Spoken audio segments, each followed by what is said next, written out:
반갑습니다, 여러분. 농바시 대표 김유열입니다. 오늘은 날씨가 너무 좋아가지고 일하는 사람이나 놀러 가는 사람이나 참 움직이기 좋은 그런 날씨인 것 같습니다. 저도 지금 밖에 나가야 되는데 오늘 집에서 이렇게 꿈과 희망을 조금이라도 좀 드리기 위해서, 보탬이 되기 위해서 이 방송을 내보내고 있습니다. 특히 지금 우리가 인생을 살아가면서 어떤 전부 다 꿈과 원대한 목표가 있었는데 그런 꿈을 어떤 살다 보면 또 길을 잃어버리거나 또 목표가 달성하기 불가능하게 되거나 또 자포자기로 포기한 상태가 되거나 여러 경우로 인해서 어떤 외부 환경에 의해서 또는 내부 환경에 의해서 꿈을 포기하거나 그렇게 흘러가는 인생을 살아가는 경우가 많이 있습니다. 그럴 때 특히 이제 가을이 되면서 내가 인생에 대한 다시 돌아보는 시간이 있을 때 이 영상을 통해서 다시 꿈과 희망을 되찾았으면 하는 의미에서 이 영상을 마련했습니다. 특히 기농비천인이나 학생들 그리고 4, 5, 60대 이렇게 은퇴하신 분들도 다 해당이 되니까요. 한번 이 영상을 보시고 큰 힘을 얻으셨으면 좋겠습니다. 그러면 PPT를 통해서 제가 저와 간단하게 한번 살펴보기로 하죠. 오늘은 농바씨 제 18강이 되겠네요. 꿈과 희망을 이루기 위해서는 어떻게 해야 될까요? 농바씨 제 18강을 보내드리도록 하겠습니다. 먼저 꿈과 희망을 이루려면 우리가 항상 크고 작은 판단의 연속이라고 합니다. 이 삶이라는 게. 그래서 우리가 작은 것은 어떤 아이스크림 먹느냐부터 시작해서 큰 것은 이 아파트를 사야 하냐 말아야 하냐, 어떤 사업을 해야 하냐 말아야 하냐 하는 전체를 걸고 하는 판단은 또 있습니다. 그러나 여기에서 판단을 잘 해야만이 내가 잘 나가고 못 나가고 결정되지, 못 해버리면은 뭐 나락에 빠지는 경우도 있고, 또 순간에 판단을 잘해가지고 삶에서 성공하는 경우도 많이 저희 주변에 있거든요. 그래서 오늘은 어떻게 하면 판단을 잘할 것인가, 현명한 판단을 통해서 지혜로운 인생, 그리고 여러분께서 풍요로운 인생을 살아야 된다고 생각하기에 간단하게 소개를 좀 해드리도록 하겠습니다. 자, 판단을 하기 전에 잠깐요. 이제 어떻게 해야 되나,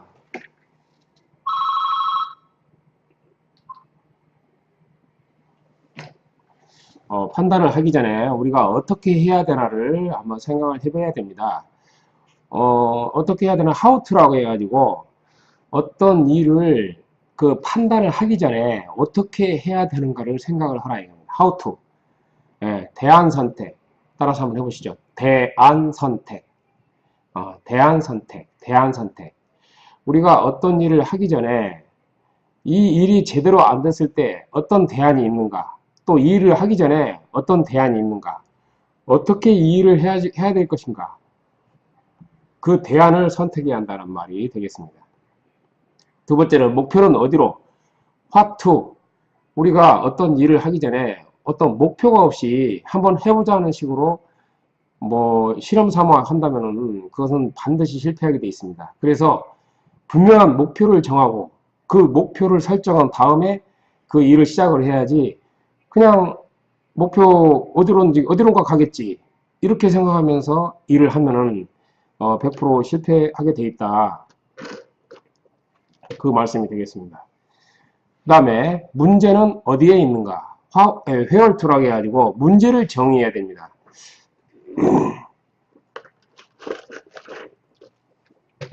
어떤 일이든지 그 문제가 있기 마련입니다. 일을 하기 전부터 일할 후나. 그러면 그러한 문제를 해결하는 과정이 있어야 된다. 그래서 판단을 하기 전에 여러분께서는 반드시 세 가지를 생각해 봐야 되겠습니다. 첫째는 어떻게 해야 되나, 어떻게 이 일을 해야 되는가, 그거죠. 대안 선택. 두 번째는 목표는 어디로 가야 하는가, what to. 목표 설정을 해라. 세 번째는 문제는 어디에 있는가, 이 일이 분명히 추진하는 과정에서 문제가 발생한다. 그러면 그 문제의 근원이 어딘가를 찾아가지고 해결을 해 주었을 때 이 일이 성공적으로 진행이 된다는 사실입니다. 다음으로 한번 넘어가 보도록 할게요. 그러면 판단을 잘하기 위해서 필요한 것이 뭐냐? 뚜렷한 목표 의식이 있어야 한다 이거죠. 아까도 말씀드렸듯이 어떤 내비게이션에 어제도 제가 말씀드렸는데 입력이 없이 그냥 차가 아무데나 가겠지. 그렇게 해서는 차가 아무데나 도착하죠. 자기가 원하는 목적지에 달성할 수 없다는 얘기가 되겠습니다. 그래서 차가 출발하기 전에 반드시 자기가 가고자 하는 그 목적지를 입력을 잘 해야만이 목표에 도달하듯이 우리가 판단을 잘하기 위해서 꼭 필요한 것은 뚜렷한 목표의식이 있어야 된다. 두 번째는 오픈 마인드를 전제로 한 소통이 필요하다. 이제 뭐 어떤 일을 나 혼자 하는 경우도 있지만 되게 팀워크를 이루어 가지고 하는 경우가 많이 있습니다. 근데 오픈 마인드는 뭐냐면 그런 조직원들하고 나하고 원활한 소통을 함으로써 우리가 판단을 잘한 꼴이 된다. 나 혼자 판단을 하는 것도 좋지만은 그런 같이 일할 분들하고 어떤 소통을 함으로써 내가 일을 잘할 수 있다는 거죠. 그 다음에 변화에 대한 통찰력. 통찰력이라는 건 뭐냐면은 자세히 살펴보는 그런 현명한 능력이라고 할 수 있습니다. 그래서 시시각각으로 변하는 이 세상에 그런 변화에 대해서 아주 예리하게 바라보는 그러한 통찰력이 필요하다. 그런 말씀을 좀 드리고요. 그 다음에 일을 하다 보면 어느 순간에는 결정을 해야 될 때가 있습니다. 근데 결정을 못하고 미적거리고 있으면은 결국은 그 기회를 놓쳐버리고 말게 되는 거죠. 그래서 어떤 결단의 순간이 오면은 바로 결정을 해야 된다. 이 네 가지를 꼭 좀 기억해 주셨으면 감사하겠습니다. 판단을 잘하기 위해서는 뭐 순간적인 판단도 중요하지만 그 판단을 잘하기 위한 준비가 이 네 가지 조항이 있다. 첫째는 뚜렷한 목표의식이 있어야 하고, 두 번째는 오픈 마인드를 위한 그런 조직원들과의 소통이 있어야 되고, 그 다음에 세 번째는 변화에 대한 통찰력이 있어야 되고, 네 번째는 결단의 순간을 놓치지 않는 것. 이 네 가지가 반드시 필요하다는 것을 말씀을 드리니까요. 어떤 판단을 필요로 할 때 한번 써먹어 보시면 되겠습니다. 자, 다음으로 한번 넘어가 보도록 할게요. 또 판단을 잘하기 위해서 필요한 것이 세 가지가 있다고 합니다. 첫째는 55,000개에서 15,000개라는 뭐냐면은 추억이 돼가고 있다. 이 우체통이 옛날에는 굉장히 뭐 인기가 좋았거든요. 그래서 거의 다 뭐 편지 써가지고 우체통에 우리가 이제 넣은 기억이 있는데 이것이 55,000개에서 우리나라 같은 경우를 말합니다. 전국에 55,000개에서 이제 15,000개로 줄었답니다. 그리고 이것이 3개월 동안 하나도 편지가 안 들어가면 이 우체통을 국가에서 없앤다고 합니다. 우체국에서. 그래서 6개월 뒤, 1년 뒤에 요즘은 그래서 이제 오히려 이 우체통을 가지고 사람들에게 어떤 이제 감성 시대에 맞게 또 이 시대에 맞게 뭐 편지를 보내는 기능보다는 6개월, 1년 뒤에 배달되는 우체통이 인기라고 그래요. 그래서 이제 추억의 편지가 되도록 바로 지금 썼지만은 1년 전에 내 마음을 1년 후에 어떤 사람한테 전달이 됐을 때 큰 감동이 온다 이거죠. 그래서 감성의 시대에 대응해서 이 우체통을 이런 식으로 해가지고 운영하고 있는 도시도 있다고 합니다. 이런 것은 굉장히 드문 케이스인데 우체통의 변신이라고 할 수 있죠. 그래서 참 이런 것도 좀 변신이라고 생각하면 참 재밌는 것 같습니다. 예, 앞으로 사라질 9가지가 있다고 합니다. 첫째는 우체통이 없어지고 그 다음에 수표가 없어진다고 합니다. 디지털 수표로 전부 다 변환이 되기 때문이겠죠. 그 다음에 종이신문이 점점 사라지고 아마 거의 인터넷이나 휴대폰으로 스마트폰으로 보기 때문에 이런 것은 뭐 없어지기 같고, 그 다음에 도서도 거의 책방이 지금 뭐 우리 익산 같은 경우도 3군데밖에 안 되는데 이게 점점 더 인터넷 도서관을 거의 전문층은 이용을 하고 있고, 또 나이 드신 층들도 거의 뭐 인터파크나든지 인터넷 신문사에서 그 인터넷 도서에 인터넷 책방에서 책을 구입하는 그런 경향이 점점 늘어나고 있기 때문에 이런 것도 좀 사양 산업이 되지 않나 싶고요. 그 다음에 유선전화 시장은 뭐 거의 없어져 갔고, 그 다음에 운반 산업, 뭐 텔레비전도 점점 사양 산업으로 접어들고, 컴퓨터 관련 장치들도 클라우드라는 장치로 넘어가기 때문에 이것도 점점 더 없어진다고 합니다. 그 다음에 개인 정보들도 이게 점점 더 암호화되기 때문에 이제 뭐 거의 필요 없는 그런 것이 된답니다. 그래서 보안이 발달하기 때문에 그러겠죠. 참 없어질 것이 많고 또 새로운 그 4차 산업혁명 시대에 대비해서 또 생기는 것도 많이 있겠죠. 그런데 변하지 않는 것이 있습니다. 근데 변하지 않는 것은 뭐냐면 오로지 모든 것이 변하는 그 자체, 헤라클레이토스가 한 말입니다.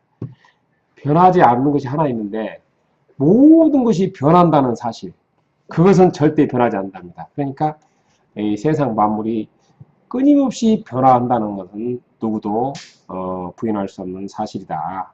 이것을 좀 말씀드리고 싶고요. 아주 충격적인 말이 나오네요. 여기에 올 한 해 동안 생산된 정보의 양이 지난 5천년 동안 축적되어 정보의 양보다 많답니다.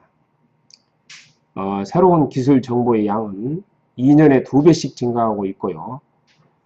정말 이거 엄청나죠. 지난 5천년 동안 우리가 쌓아온 정보보다 작년 한 해 동안, 올 한 해 동안, 올 작년입니다. 이건 올 한 해 동안 생산된 양이 더 많다고 합니다. 그러니 1년 동안, 작년 1년 동안 생산된 양이 지나간 우리 5천년 역사, 5천년 동안 쌓아온 양보다 많다는 것은 이 시대가 얼마나 빠르게 발달하고 있는가를 말해주고 있습니다. 그리고 새로운 기술 정보의 양도 어떤 2년에 2배씩 증가하고 있기 때문에 급속도로 변하는 시대에 살고 있다고 봐야 되겠죠. 인생은 짧고 정말 할 일은 많고 빨리빨리 움직여야겠습니다. 그 다음에 쓰레기 정보는 얼른 버리고 새로운 정보를 받아들여야 된다. 이러한 시대에 살기 때문에 우리의 경각심을 주고 있는 내용 같습니다. 자, 현존 기술을 소멸시킬 메타 기술 7가지를 소개시키도록 하겠습니다. 먼저 메타 기술이라는 것은 뭐냐면은 거대한 큰 기술을 메타 기술이라고 합니다. 아주 적은 기술이 아니라 어떤 큰 변형을 일으킬 수 있는 기술을 갖다가 메타 기술이라고 하죠. 근데 이것이 첫째는 무인 자동차가 그런 그 시대를 이끈다고 합니다. 우리도 마찬가지지만 현재 2025년 되면은 무인 자동차가 나온다고 합니다. 그래서 이제 무인 자동차가 완전히 뭐 정말 나오면은 우선 당장 빅뱅이 일어나겠죠. 뭐 운전 기사들도 당장 실직을 하게 될 것 같고, 또 거기 운송업에 종사하시는 분들이 과연 정말 그 자리에 있을까? 거기에 관련 그 차를 움직이기 위해서 많은 분들이 지금 거기서 종사하고 있거든요. 무인 자동차가 그러한 현존 기술을 소멸시킬 그런 메타 기술이 한 가지라고 합니다. 두 번째는 클라우드. 클라우드가 정말 또 장난이 아니죠. 그래서 클라우드, 이게 가상 저장 장치인데 우리가 이제 하드디스크나 그런 보조 기억 장치들이 사라지고 전부 다 가상 공간에 자기 저장소를 마련해 놓고 사용한다는 거죠. 이게 정말 어마어마한 거죠. 그래서 그 다음에 3D 프린터가 이제 뭐 거의 탱크도 만들 정도로 점점점 발달해 가지고 뭐 못 만드는 게 없다고 합니다. 그래서 3D 프린터가 이러한 기술을 주도를 할 것이고요. 그 다음에 사물 인터넷이 IoT라고 해가지고 지난 시간에도 그랬다시피 사물 인터넷은 어떤 사물과 사물, 그 다음에 컴퓨터와 사물, 인간과 사물, 진짜 컴퓨터와 사물, 이런 식으로 전부 다 통신을 할 수 있게 되는 거라겠죠. 그런 정보를 어떤 죽어있는 사물이 어떤 그 단말기가 되어가지고 정보들을 컴퓨터에 발송을 해서 빅데이터에 의해서 처리돼 가지고 인공지능이 분석을 해가지고 전혀 새로운 정보와 가치를 창출한다는 게 바로 사물인터넷의 정의거든요. 그 다음에 다섯 번째, 차세대 유전자 지도가 이러한 그 메타 기술 7가지 중에 하나 들어가 있네요. 그 다음에 인공지능 로봇, 이런 로봇을 굉장히 많이 지금 만들고 있기 때문에 이러한 로봇들이 이제 이러한 시대를 이끌어가는 거 아닌가 싶습니다. 일곱 번째는 신재생 에너지가 또한 지금 각광을 받고 있죠. 그래서 일곱 가지가 정말 현존 기술을 소멸시킬 메타 기술이라고 합니다. 참고를 해주시고요. 그 다음에 하이 컨셉의 시대가 도래했다고 합니다. 과거의 농경 시대는 뭐 농부라고 우리가 했죠. 그 다음에 산업화 시대에는 공장 노동자라고 했습니다. 근데 정보화 시대는 지식 근로자라고 하죠. 그 다음에 하이 컨셉의 시대, 지금이 바로 하이 컨셉의 시대라고 합니다. 이때는 뭐 디자인이라든지 스토리라든지 조화, 공감, 유희, 어떤 감성의 시대를 하이 컨셉의 시대라고 하는데, 뭐 재밌는 일화가 있죠. 스티븐 잡스가 애플 그 휴대폰, 스마트폰을 만들 때 스마트폰이 지금 뭐 저도 여기 보면 약간 목욕탕 식으로 돼 있지, 이렇게 뭐 라운딩 돼 가지고 이 모양이 이것 때문에 우리 삼성하고도 많은 그 서로 소생 분쟁이 벌어지고 있는데, 저 디자인 침해다 뭐 어쨌든 뭐 기술 침해다 막 그랬는데, 이게 원래 스티븐 잡스는 이 안에 있는 기술적인 것은 거의 평준화돼 가지고 누구나 그 당시에 스마트폰 회사들이 비슷비슷했다고 합니다. 근데 디자인에서 스티븐 잡스가 오히려 인문학을 전공한 그런 분을 채용을 했는데, 이분이 그 목욕탕에서 이런 분을 채용했답니다. 그래서 이분한테 이 디자인을 맡긴 거예요. 근데 당연히 이분은 아는 게 목욕탕밖에 없기 때문에 이 목욕탕식으로 이렇게 라운딩 해가지고 디자인을 했는데, 이게 바로 대박을 터뜨렸다는 거죠. 그래서 인문학적인 디자인의 애플은 천재라고 합니다. 그래서 오히려 기술보다 디자인의 승리다 할 정도로 애플 스마트폰은 그 당시에 굉장히 그 사람들한테 큰 논란, 그 이슈가 됐었죠. 기술에 신경 쓰는 기업들은 뒤떨어지고 오히려 그 기술을 가지고 있는 비슷비슷한 기술을 가지고 있지만은 디자인에서 그냥 확 승리를 한 게 바로 애플이거든요. 애플 컴퓨터, 애플 스마트폰, 애플사에. 그래서 디자인의 시대가 바로 이 하이 컨셉의 시대이기 때문에 사람들한테 더 오히려 디자인에 엎어놓은 거 아닌가 싶습니다. 자, 그 다음에 우리가 개인이 남는 방을 여행객들에게, 에어비앤비는 지금도 뭐 잘 나가고 있는데, 이것도 2008년도에 다시 한번 설명하면, 개인이 남는 방을 여행객들에게 제공하는 민박 개념의 그런 것을 에어비앤비라고 하는데, 공유 2008년도에 샌프란시스코 빈방 공유 서비스에서 이제 시작을 했죠. 시작 현재는 이게 지금 이게 오타가 나왔는데, 빈방 공유 서비스코가 아니라 샌프란시스코인데, 샌프란시스코에서 빈방 공유 서비스에서 시작을 했죠. 근데 지금 192개국에서 매일 15만 명이 공유를 하고 있다고 합니다. 그래서 연간 매출은 100억 달러, 약 10조 4천억 원 가치 회사로 성장을 하고 있다고 합니다. 그래서 하이 컨셉의 시대는 그런 공유의 시대라는 것이 다시 한번 증명이 되고 있죠. 이 공유, 공유, 공감. 굉장한 거죠. 그래서 현재를 공유의 시대라고 합니다. 자, 융합형 혁신 인재가 성공한다. 이 말은 무슨 말이냐면요. 대표님들도 다 아시다시피 지금 뭐 각자는 똑똑할 수가 있습니다. 그러나 다방면에 대해서 아는 사람은 굉장히 드물다고 봐야 되겠죠. 그래서 성공하기 위해서는 이제 옛날에 에디슨처럼 개인이 똑똑해서는 성공할 수가 없다. 오히려 창의적인 아이디어와 그런 기술을 기존에 있는 창의적인 아이디어에다가 기존에 있는 기술을 잘 꿰 맞출 때 바로 융합형 혁신 인재가 성공할 가능성이 높다고 합니다. 그래서 아이디어를 가진 사람은 그런 현재 개발되어 있는 어떤 기술과 융합을 해가지고 새로운 것을 창출할 수 있는 기회가 많아진다. 그래서 지금 융복합 시대라고 하잖아요. 그래서 지금 정부에서도 뭐 6차 산업이라고 않고 요즘은 거의 융복합 농업이라고 해가지고, 농업도 이제 상업과 공업과 이런 거 단순히 뭐 플러스 시키는 게 아니라 이제는 그것을 융복합해가지고 아이디어가 융합돼가지고 새로운 가치를 창출하는 시대라. 그래서 융복합 농업을 지금 뜨고 있습니다. 농업이. 그 다음에 이걸 한번 볼게요. 솔로 이코노미 시대라고 합니다. 지금이. 뭐 지난번에도 계속적으로 제가 1인 가구 시대가 뭐 3분의 1이 넘는 시대가 이제 곧 몇 년 뒤에 다가온다고 했는데 1인 가구는 어떤 자유로운 상징이기도 합니다. 사실 혼자 사니까 누가 타치할 사람도 없고 편하죠. 근데 한편으로는 외로움의 상징이라고 합니다.